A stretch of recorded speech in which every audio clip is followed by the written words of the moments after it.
Night 4. I got to the place at 11:50. As soon as I entered, I ran straight to the back of the building. I didn't have the bravery to look at those animatronics in the eye. It sounded silly, but it was true. When I entered the office, it was very messy. There were some papers on the floor, the fan was flung across the room, and the camera screen had a small crack in it. Strange, I thought, and I pressed the play button on the message machine. Hello? Wow, day 4, good job. The man sounded dull and not quirky like he always is. I also heard a banging sound in the message. I was beginning to get a little creeped out. Hey, I may not be around to send you any more messages.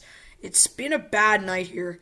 I was beginning to wonder what exactly was going on and started getting a small sense of anxiety rising in my stomach. Hey, if you get the chance, can you check one of those suits in the back? I might be... The sound was of a familiar tone cut him off. It was the tune that Freddy always used to play as a part of his act. Could Freddy be doing something with this man?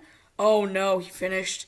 The message kept going as I heard the sound of a man and some other thing scream, along with a very loud cracking sound. I was terrified, shocked, with fear, and could not move. What happened to him? Did he just die? That explained the place being a mess, but how did this happen? It sounded like something impossible. No computer program creation could act like this, even if it was malfunctioning. I sat for an hour, not looking at the cameras or the door lights. I was terrified to do anything. What snapped me out of my daze was the sound of heavy footsteps approaching me on the right. I didn't even check the door lights. I didn't even look at the cameras. I ran out of the room to the right to face whatever that thing was that making the footsteps. I was confident, angry, and scared at the same time. As soon as I entered the East Hall, those feelings left me, except for the fear. There, looking straight at me, were a pair of white eyes. I just looked at it until it began moving forward and started laughing. It sounded just like Freddy's voice, so there was no doubt that I was facing Freddy. I ran straight back to the security office. As soon as I entered, I began hearing footsteps coming full speed after me at the other door. I closed the door Freddy was at. As soon as I was about to close the other door, I saw the fox. It was running straight for me, mouth open, all tears all over it, revealing its innards. I pressed the door button right before it entered, its nose being less than a foot away from me.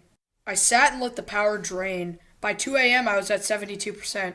By 3 it was 49, and at 4 it was 28, and 5:30 it was 12%. I didn't even know if I could survive, and I began to not care. I was slipping away. One of my favorite childhood memories has been turned into a nightmare.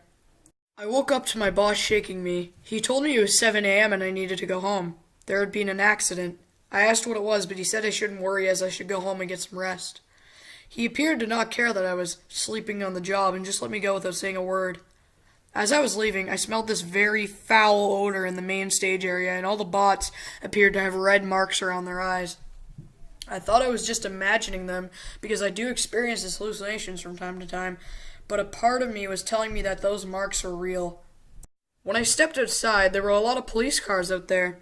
I saw some policemen taking the owner and the others writing down information. I also saw that car from a couple of nights ago when I arrived from my shift parked in the parking lot. It had caution tape around it, which caused me to believe it belonged to my mentor.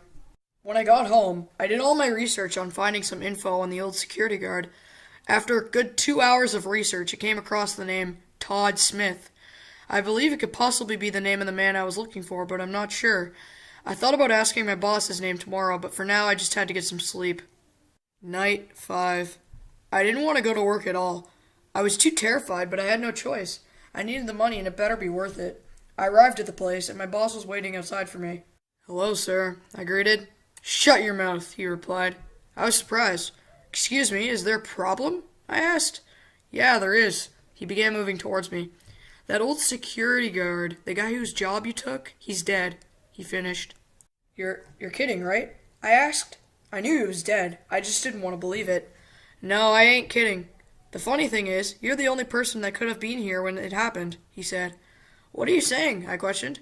"Oh, quit playing all innocent. You know that you killed him." "Sir, I can tell you I've never even met this person. I did not commit the crime," I replied. "Then who did it? An intruder?" There were no signs of forced entry. "The animatronics? Impossible." He didn't wait for me to finish.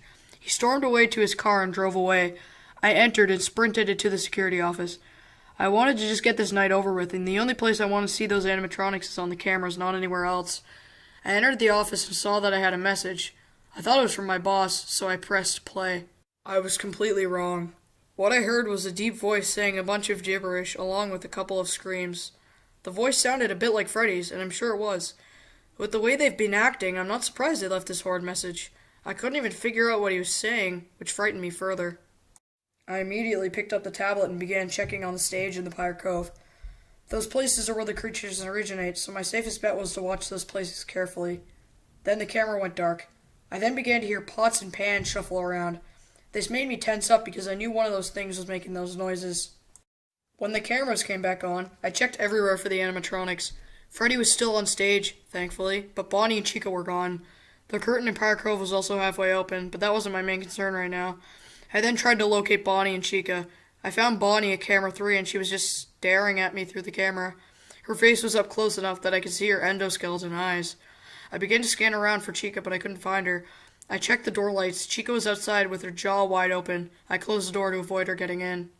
As soon as I did that, I began hearing Freddy's tune play. I checked the cameras and saw Freddy in the audience area, and I could only see those white eyes. I checked the door lights and saw Chica was gone, so I opened the door. I checked the cameras again. Bonnie and Chica were now standing on opposite sides of Freddy.